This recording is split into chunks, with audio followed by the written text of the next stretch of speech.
Hey everyone. To build a really better world sometimes means having to tear the old one down. That makes enemies. Hey guys, welcome to Obscure MCU. In this episode, I wanted to address a very interesting theory that was brought to my attention from a recent comment left on one of my videos. This theory is that Hydra had a hand in influencing and creating the Sokovia Accords, as their last and final act of defiance against Captain America before their ultimate demise. In Winter Soldier, we come to find out that for decades, Hydra has been operating behind the scenes, not only within S.H.I.E.L.D., but many arms of the government and other institutions, seeding conflict and disorder across the globe. Fueling crises and influencing major events on the world stage, as their manipulation and infiltration was on every level.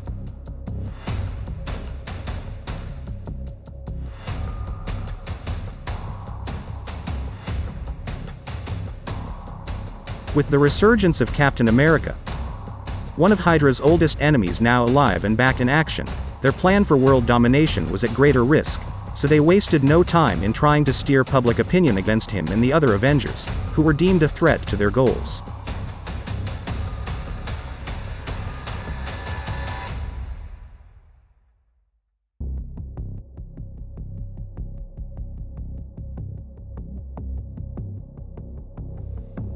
Though it was the World Security Council who gave the order to nuke Manhattan, it was very likely a Hydra agent who ignored Fury's direct order and pulled the trigger.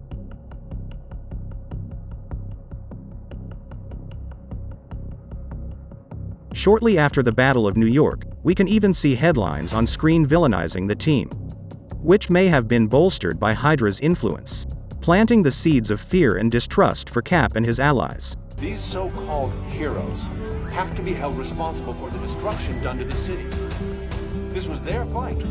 Where are they now?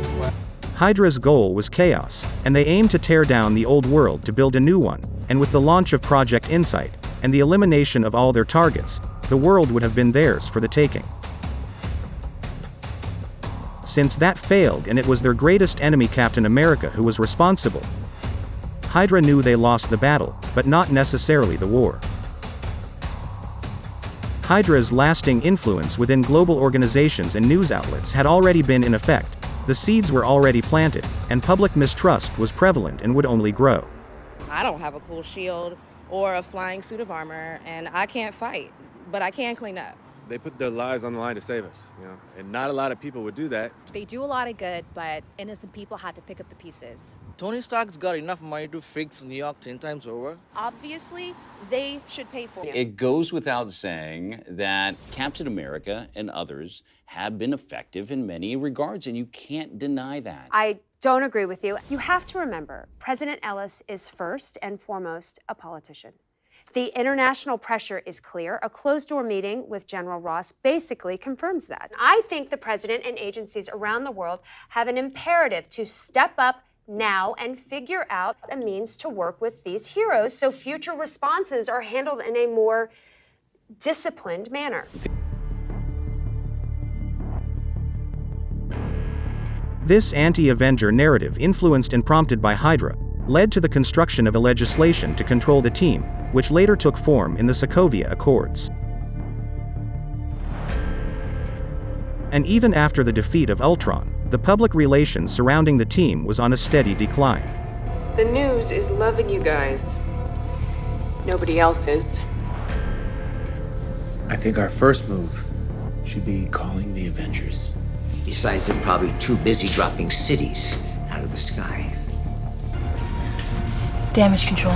They're still cleaning up from when Captain America took down those skycraft carriers for no reason. I'm pretty sure Cap was just trying to save us from tyranny. Yeah, that's what they want you to think.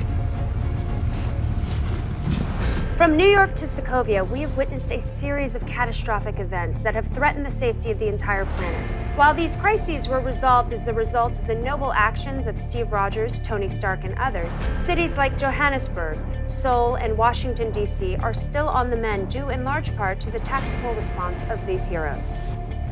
Skipping ahead to the events of Civil War, By the time Secretary Ross introduced the Accords to the Avengers, 117 countries had already agreed to it.